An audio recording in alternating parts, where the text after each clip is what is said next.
chers internautes, bienvenue à la 3A TV. Voilà, aujourd'hui, nous avons l'immense plaisir de recevoir M. Sékou Baldé, qui est le président des étudiants de l'espace numérique ouvert de Kolda, pour débattre sur un thème crucial et actuel qui porte sur le numérique, c'est-à-dire l'impact du numérique dans l'enseignement supérieur sénégalais. Et voilà, M. Sékou Baldé, merci d'avoir répondu présent à notre invitation pour débattre sur ce thème très important qui porte sur le numérique, c'est-à-dire son impact dans l'enseignement supérieur. Bonjour, M. Sékou Baldé. Bonjour, M. Sabali. Merci aussi pour l'invitation. Bonjour également aux abonnés de la 3A TV. Je vous dis bonjour. Voilà, bienvenue au plateau de la 3A TV, M. Sékou. Voilà, on va commencer sans plus tarder. Voilà, quel rapport existe entre le numérique et l'enseignement supérieur? Voilà, merci beaucoup, M. Sabali. Aujourd'hui, nous sommes là, comme vous venez de dire, dès l'entente de vos propos, pour débattre sur un thème très essentiel et fondamental, à savoir l'impact du numérique dans l'enseignement supérieur. Voilà, et je vous rappelle, c'est ma deuxième fois d'être là sur le plateau de la 3A TV. Donc, avant tout, vraiment, c'est un acte que je magnifie et je vous remercie très sincèrement pour le travail que vous êtes en train d'effectuer au sein de Kolda. Voilà, aujourd'hui, le numérique impacte beaucoup sur l'enseignement supérieur.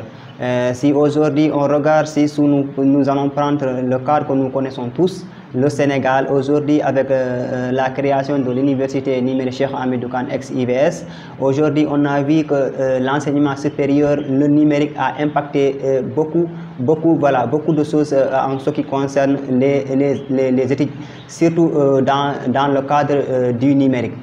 Voilà, aujourd'hui, si on regarde la majeure partie des universités sont en train vraiment de copier le système de l'université numérique Cheikh Hamidou Kane, puisque vu l'importance qu'apporte vraiment ce système, c'est-à-dire apprentissage à distance, vraiment aussi de permettre à tout le monde de bien être autonome. Donc on peut dire que vraiment dans ce monde que nous sommes, le numérique impacte l'enseignement supérieur, que ce soit dans le contexte sénégalais, que ce soit dans le contexte mondial, mais on peut conclure que le numérique est aujourd'hui un volet essentiel et primordial pour l'enseignement supérieur. D'accord, M. Sékou.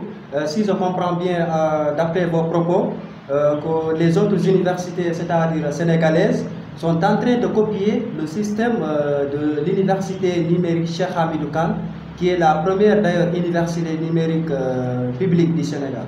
Oui, effectivement, les autres universités sont là en train de vraiment de regarder comment ils peuvent vraiment aussi mettre en place un système virtuel, c'est-à-dire mettre en place des plateformes. Laquelle, par exemple, des universités ici au Sénégal, on peut citer par exemple une? On peut prendre l'exemple de l'ICAT. Où les autorités, l'administration avaient vraiment proposé aux étudiants de faire des apprentissages à distance, de faire les cours en ligne, d'adopter vraiment le système de l'université numérique Cheikh Hamidou Kane. Donc cela veut dire qu'aujourd'hui le numérique est en train vraiment de prendre son ampleur au sein du pays, et que le numérique est aussi en train de dominer le marché. Voilà, puisque si on regarde aujourd'hui l'ICAT, qui est la première université la plus peuplée et la première université de l'Afrique francophone, qui est en train vraiment de s'orienter vers le numérique, donc nous pouvons conclure que le numérique est en train de vraiment de gagner le marché, mais aussi voilà, et avantage vraiment et bénéfique pour la société, puisque pourquoi les autorités on puisse vraiment se lancer dans ce système pour permettre vraiment de gagner comment dire, la faisabilité des choses. D'accord. D'après vous, les autres universités sont en train de gagner de l'expérience, c'est-à-dire par rapport à l'université numérique Cheikh Hamidou Kane, qui est déjà adaptée dans le système du numérique. Oui, effectivement, les autres universités sont en train de prendre de l'expérience, puisque auparavant on minimisait l'IVS, Université numérique Cheikh Hamidou Kane ex-IVS, puisque les gens ne connaissaient pas le système, en disant que l'université c'est l'université des vies sacrifiées, puisqu'on dit que comment tu peux rester à Kolda et apprendre, être avec un professeur qui est à aux États-Unis ou bien à Dakar. Donc ça c'est impossible. Donc avec les réalisations de l'IVS, l'Université Cheikh Hamidou Kane, les gens ont su que ce n'est pas ce qu'ils pensaient. Et ce qu'ils pensaient et la réalité, c'est d'autres choses qui sont diamétralement opposées. Et raison pour laquelle, voilà, aujourd'hui, ils sont en train de tout faire pour vraiment copier le système, voilà, de copier le système de l'enseignement numérique. D'accord, Monsieur Baldé, voilà, cette université que nous venons de parler, c'est-à-dire l'université numérique Cheikh Hamidou Kane, qui est ex-université virtuelle du Sénégal. En quelle année a été créée cette université-là? Voilà, l'université numérique Cheikh Hamidou Kane ex-IVS est créée en septembre 2013. Avec avec l'ancien ministre de l'enseignement supérieur et de l'innovation, de la recherche et de l'innovation, c'est-à-dire Mary Teuw Niane. Le professeur Mary Teuw Niane, c'est lui qui avait vraiment initié ce système, voilà, qui avait mis en place ce système, l'université numérique Cheikh Hamidou Kane, qui est ex-IVS. Oui, ça a marché, on peut dire alhamdoulilah, puisque vu sa création depuis 2013, où on avait commencé avec 2500 étudiants, mais aujourd'hui on se retrouve avec plus de 60 000 étudiants en 2023. Donc pour dire que ça a marché très bien et que tout le monde vraiment maintenant adore. Et puisque beaucoup d'étudiants sont adaptés dans le système. Voilà, beaucoup d'étudiants sont adaptés au système, mais aussi ils encouragent les autres de venir rejoindre le système, puisque c'est le meilleur système et c'est le système qui répond, comment dire, aux exigences de la société. C'est le système qui répond vraiment aux réalités du monde actuel. Raison pour laquelle... D'accord, Monsieur Baldé, les orientations viennent de sortir au Sénégal. Je pense que même c'est aujourd'hui que les orientations viennent de sortir. Pensez-vous que beaucoup d'étudiants auront, comment dire, l'aspect, c'est-à-dire de choisir l'université numérique Cheikh Hamidou Kane, qui est devenue une université vraiment aimable par rapport, c'est-à-dire aux années passées, parce que les années dernières, sûrement on disait que c'est une université des vies sacrifiées. Mais pensez-vous qu'aujourd'hui, beaucoup d'étudiants adorent cette université? Oui, sans doute, puisque je vous parle en connaissance de cause. Depuis aujourd'hui, ce matin, les nouveaux bacheliers ne m'arrêtent pas de m'appeler en me disant qu'on m'a proposé à l'université numérique Cheikh Hamidou Kane, mais je voulais vraiment valider, puisque je voulais vraiment être à l'université numérique Cheikh Hamidou Kane pour poursuivre mes études à distance. Donc cela veut dire que vraiment, aujourd'hui, les nouveaux bacheliers sont motivés de poursuivre leurs études au sein de l'université numérique Cheikh Hamidou Kane. Donc on peut dire que vraiment que l'université commence à prendre son ampleur et que vraiment les nouveaux bacheliers comprennent maintenant l'importance vraiment, et aussi sont motivés par le numérique. D'accord, Monsieur Baldé, voilà, d'après vos propos, voilà, souhaitons qu'en tout cas beaucoup d'étudiants choisissent l'université numérique Cheikh Hamidou Kane parce que les orientations viennent de sortir. Voilà, l'université, je pense que cette université-là, elle est adorée. Mais aujourd'hui, nous sommes là pour débattre sur un thème vraiment actuel et crucial, c'est-à-dire l'impact du numérique dans l'enseignement supérieur. Je pense qu'il y a beaucoup d'impact. Par exemple, certains étudiants du numérique, à cette année-là, peut-être que nous sommes à la 10e année. Voilà, peut-être que certains maintenant sont devenus des professionnels. Donc, dans ce cas, on trouve que cet impact-là est positif. Et comment pensez-vous cela? Oui, effectivement, vous savez, chaque chose a une partie positive et une partie négative. Donc, aujourd'hui, si on reste là à parler des avantages, c'est-à-dire les parties positives de l'université numérique Cheikh Hamidou Kane, on ne va pas terminer. Puisque la majeure partie des étudiants, une fois orientés à l'université numérique Cheikh Hamidou Kane, c'était un découragement total. Ils se décourageaient, mais une fois, comment dire, mettre ses pieds au niveau de l'espace, voilà, ils comprennent vraiment les réalités qui existent au sein des espaces. Et aujourd'hui, si on regarde là, on a fêté nos 10e année cette année. Donc c'était vraiment adorable, c'était vraiment fantastique de voir ces voyants et ces valeureux étudiants d'être primés, d'être vraiment accompagnés, mais aussi d'être gradués. Vraiment, c'était une fierté. C'était une fierté et c'était un modèle à copier pour vraiment que les autres puissent savoir ce que les gens pensent. C'est pas la réalité en fait. La réalité, c'est vraiment de venir étudier, puisque comme je l'avais dit à mes étudiants ou bien à mes frères et sœurs, ce n'est pas l'université qui étudie. C'est pas l'université qui étudie, mais c'est la personne qui étudie. Voilà, on t'oriente à Sorbonne, on t'oriente en France, on t'oriente à l'ICAT, on t'oriente à l'IVS. Quand tu n'aimes pas les études, tu ne vas pas passer. Mais quand tu es amoureux aux études, là où on te met, voilà, tu vas passer. Et aujourd'hui, notre université, alhamdoulilah, s'ouvre chaque jour des portes d'avantage. Voilà, des portes d'avantage. Puisque aujourd'hui, vous voyez un étudiant qui est ici à Kolda et il suit les mêmes cours que celui qui est en France. Tout est grâce au numérique. Dans ce cas, M. Baldé, je pense que vous êtes entré dans les avantages du numérique. Dans ce cas, on va parler des avantages, c'est-à-dire d'un étudiant virtuel. On va parler quels sont les étudiants, quels sont les avantages d'un étudiant, c'est-à-dire orienté à l'université numérique Cheikh Hamidou Kane par rapport à son camarade orienté à l'ICAT. Voilà, merci beaucoup de m'avoir posé cette question, à savoir les avantages de l'université numérique Cheikh Hamidou Kane. Aujourd'hui, les avantages sont tellement nombreux, voilà, mais on peut citer quelques-uns. Aujourd'hui, si on regarde l'étudiant qui est orienté à l'université numérique Cheikh Hamidou Kane a plus d'avantages de réussir qu'un étudiant qui est orienté dans une université classique. Pourquoi? Voilà, puisque aujourd'hui, si vous regardez l'étudiant à l'université numérique Cheikh Hamidou Kane, il est autonome. Pourquoi il est autonome? Il est autonome dans le sens qu'il peut faire d'autres activités en dehors des études. Voilà, l'étudiant qui est orienté à l'université numérique Cheikh Hamidou Kane peut vraiment poursuivre son entreprise. Comme vous trois à TV, vous êtes produit de l'université numérique Cheikh Hamidou Kane, mais cela ne va pas vous empêcher vraiment de poursuivre vos études. Vous êtes étudiant en master, voilà, jusqu'à présent vous poursuivez vos études, mais aussi vous êtes en train de faire un travail remarquable au sein de votre communauté. Donc, seule l'université numérique Cheikh Hamidou Kane peut allier les études et le business, c'est-à-dire de faire des petites entreprises, mais aussi vraiment de poursuivre les études convenablement. Donc, ça, c'est un avantage. Donc, là, tu es autonome. Moi, je dirais l'étudiant de l'université Cheikh Hamidou Kane, c'est un étudiant modèle, c'est un étudiant autonome. Voilà, et aussi l'université aujourd'hui, on regarde. Moi, le constat que j'ai fait, la majeure partie des étudiants de l'université Cheikh Hamidou Kane, ce sont des étudiants expérimentés dans le domaine du numérique. Dans le domaine du numérique. Voilà, puisque nous, on fait du théorie et du pratique. Voilà, si on regarde certaines filières comme CD, MIC, voilà, l'intelligence artificielle. Si on regarde les étudiants qui ont communication digitale, CD, et multimédia, internet et communication, informatique, voilà, ils font ce qu'on appelle théorie et pratique. Donc, ils ne peuvent pas vraiment être au même niveau que les autres étudiants qui attendent leur prof dans les amphithéâtres pour faire cours. Ça, c'est un avantage. Et aussi, l'université numérique Cheikh Hamidou Kane te permet vraiment de rester chez toi et de suivre convenablement tes cours avec tes parents sans souci. Sans se déplacer. Tu peux aider tes parents dans les tâches ménagères.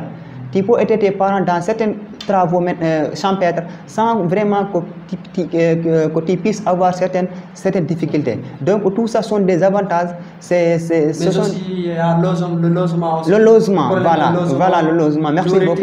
Merci beaucoup. Ici, à l'université Cheikh Hamidou Kane, on n'a pas besoin vraiment de logement. Voilà, puisqu'on dit toujours qu'il faut n'est que là. Tu peux même être orienté à Kolda, tu restes à Dakar, poursuivre là-bas ta formation et poursuivre là-bas tes études. C'est possible. Tout ce que l'étudiant peut faire, c'est de se concentrer et voilà, vraiment, il va s'en sortir convenablement. On ne demande pas vraiment à l'étudiant de payer le loyer ni de payer sa restauration, mais surtout ce qu'on demande à l'étudiant, c'est d'étudier convenablement et de valider. D'accord, merci beaucoup pour cet éclaircissement pour la question, M. Baldé.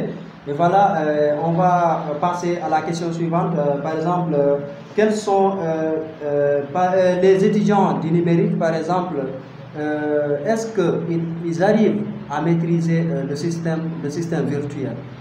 Oui, effectivement, merci beaucoup. Ça aussi, c'est une pertinente question. Parce que voilà, M. Baldé, à la première année, vous savez qu'à l'université numérique Cheikh Hamidou Kane, tous les étudiants ont des machines.